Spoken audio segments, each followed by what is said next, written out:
جن لوگوں نے تکلیف پہنچائی تھی ان کے تعلق سے جب بھی میں بات کرتا تھا تو حضرت صاحب مرحوم کی یہ بھی ایک خوبی تھی تو فوراً کہتے تھے کہ نہیں چھوڑیے لاہور بھیجیے، اللہ کا شکر ہے اللہ تعالیٰ نے ہمارے سب معاملات درست کر دیے۔ بہرحال یہ اوصاف تھے حضرت صاحب مرحوم کے، بہت خوبیوں کے مالک تھے، بہت ہی زیادہ خوبیوں کے مالک تھے۔ اس کے اور اللہ تعالیٰ نے اسی پر انہیں صلاحیتیں بھی پیش کیا دی، لکھنے کی صلاحیت، بولنے کی صلاحیت، شعر و ادب کی صلاحیت۔ جب وہ مضمون لکھتے تھے کبھی کبھی وہ مزاحیہ مضمون بھی لکھتے تھے، مزاحیہ مضمون نگاری کرتے تھے، افسانے بھی لکھتے تھے۔ واسم شفائی کے نام سے انہوں نے بہت عرصے تک اپنا نام چھپا کر واسم شفائی کے نام سے بہت عرصے تک افسانے لکھے، کسی کو پتہ بھی نہیں تھا کہ واسم شفائی کون ہے، تو بہت بعد معلوم ہوا۔ غزلیں ان کی بہت زیادہ مقبول ہوئی، ان کی نظمیں، مطلب ہر میدان میں آدمی تھے وہ۔ اللہ تعالیٰ نے انہیں بہت سی صلاحیتوں سے نوازا تھا۔ بس یہ ہے کہ اللہ تعالیٰ نے انہیں ایسے اس میں ہمارے سرپرستی سے محروم کر دیا، ہمیں ان کی سرپرستی سے، کہ جب ہمیں ان کی بہت زیادہ ضرورت تھی۔ اللہ تعالیٰ ان کی مغفرت فرمائے۔ بسم اللہ الرحمن الرحیم،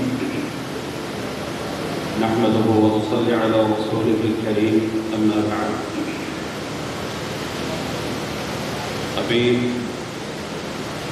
ہمارے بڑے بھائی مولانا ڈاکٹر عبید اقبال عاصم صاحب نے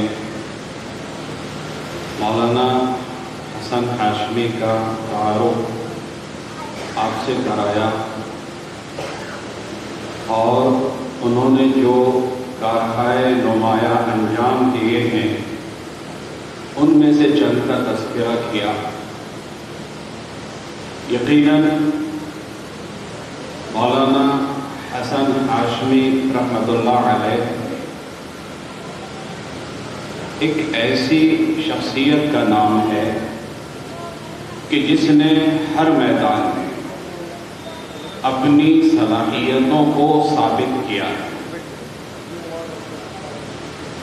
اور اللہ تبارک و تعالی نے ان کو انتظامی صلاحیتوں کے ساتھ علمی کمالات سے بھی نوازا تھا۔ اور آج کی اس تقریب میں تقریباً 30 کتابوں کا اجرا، یہ اس کا عملی ثبوت ہے۔ اور جیسا کہ ڈاکٹر عبید اقبال عاصم صاحب نے کہا کہ سرزمین دیوبند پر یہ دوسرا موقع ہے کہ جب ایک مجلس میں متعدد کتابوں کا اجرا عمل میں آ رہا ہے۔ مولانا حسن ہاشمی رحمۃ اللہ علیہ کے رفیق درس اور ہر قدم پر ان کے ساتھ رہنے والے مولانا ندیم الواجدی مدد اللہ نے بھی متعدد کتابیں تصنیف کی، اور 12 سے زیادہ کتابوں کا اجرا عمل میں آیا تھا۔ تو یہ بڑا مبارک موقع ہے۔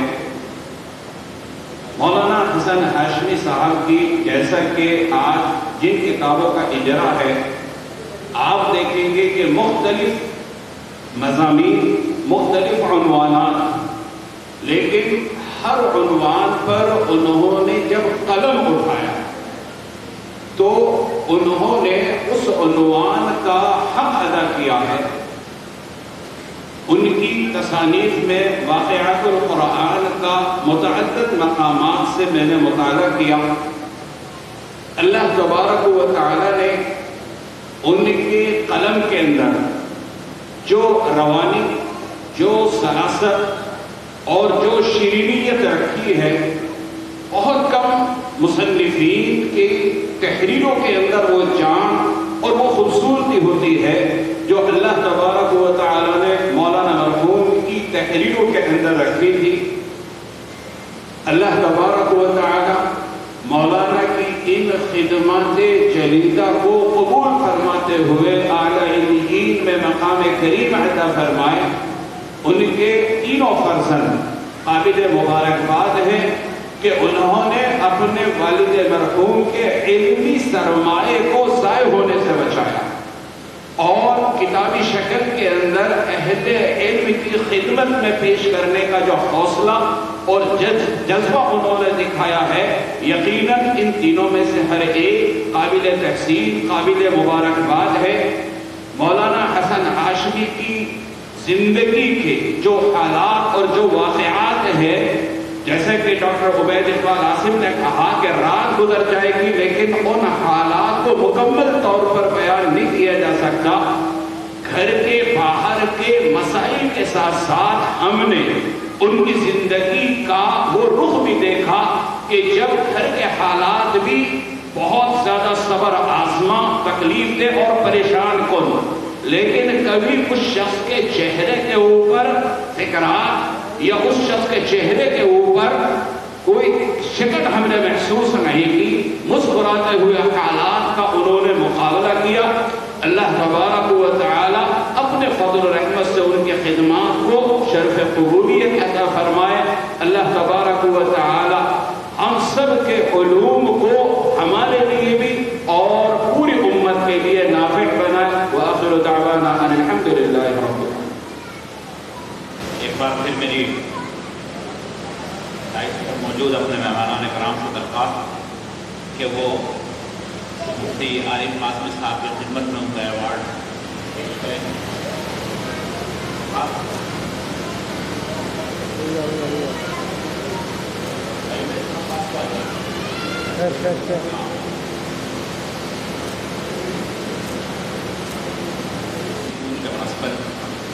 جناب فائز سلیم صدیقی صاحب سے کہ وہ آئیں اور مولانا کے قیام کردہ اداروں کا مطالبہ پیش کریں۔ صدر محترم، مہمانان کرام اور معزز حاضرین،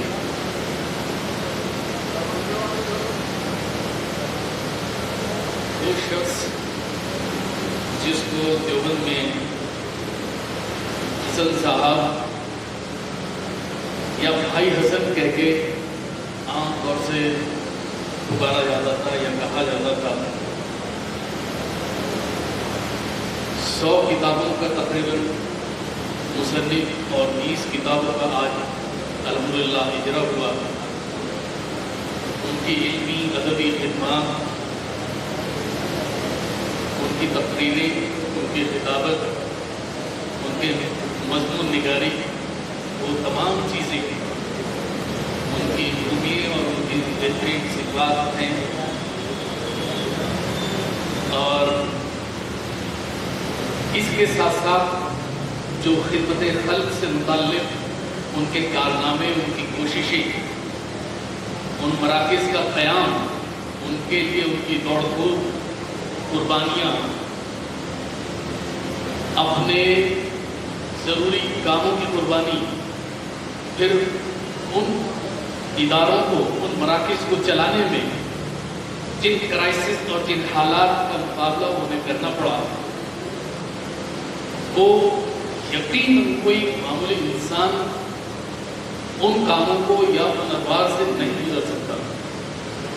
یقیناً وہ حسن صاحب ہی ان خوبیوں کے حامل تھے، اور ان کے بارے میں اگر یہ کہا جائے کہ اپنا معمار ہوں میں، مجھ کو عمل کہتے ہیں، میں نے تدبیر سے تقدیر کا در کھولا ہے، تو غلط نہیں ہوگا۔ پھر اس کے علاوہ جو ان کا اپنا ایک انداز تھا، جیسے کبھی یہ تذکرے بھی آئے تھے اس کے کہ ان تمام خوبیوں کے ساتھ حالات کا جس طرح سے جوان مردی سے مقابلہ کرتے تھے، پھر اسی ان حالات میں بھی ان کی بذلہ سنجی، ان کی خوش گفتاری، ان کی ہاتھ کی اور ذہن کی وسعت، وہ سب چیزیں اپنے آپ میں بہترین صفات ہیں ان کی۔ اور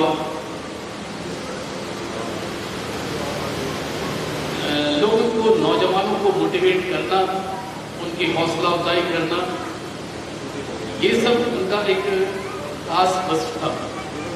اس میں کئی بار مجھے بھی ان سے حوصلے ملے ہیں ہم نے جب اپنا اسکول نئی یونیورسٹی کو کچھ قائم کیا تو ہمارے نظام تعلیم سے متاثر ہوئے اور خوش ہوئے، سراہا، میری حوصلہ افزائی کی۔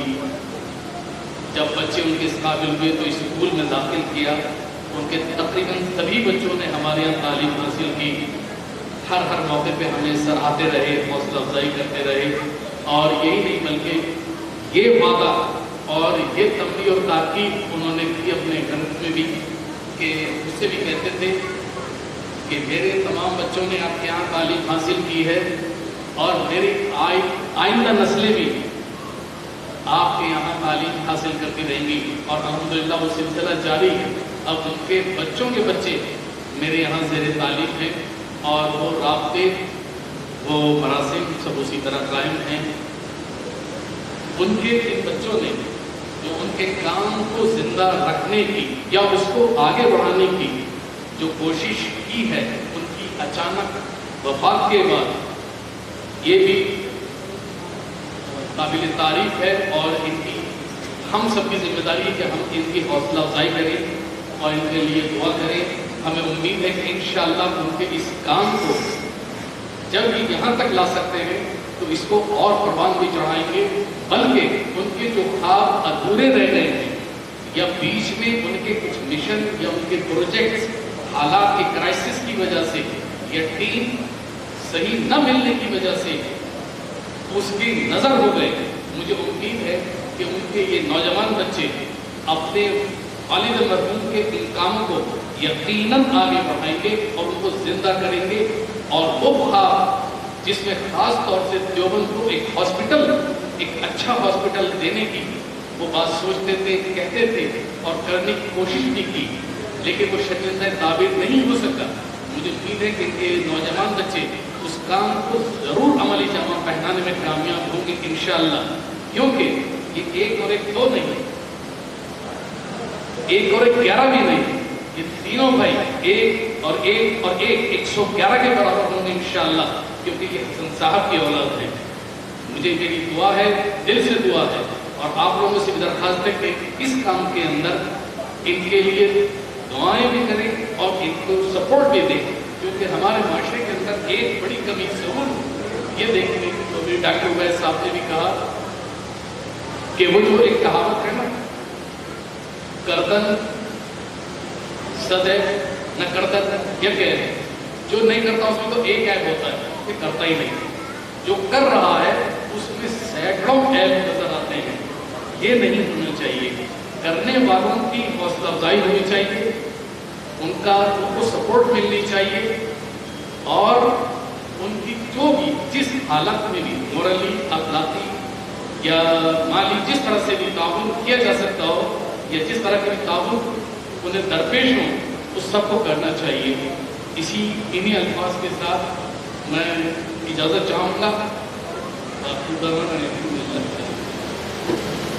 ڈائس پر موجود معزز مہمان کرام سے میری ایک بار درخواست آپ کے ساتھ سے بھی کہ وہ بھائی سلیم صدیقی صاحب کے خدمت میں مولانا حسن ہاشمی ایوارڈ پیش کریں۔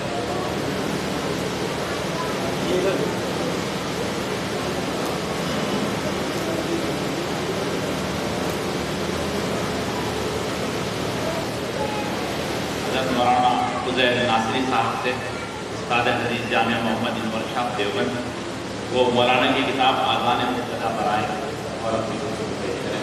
مولانا عزیر احمد ناصری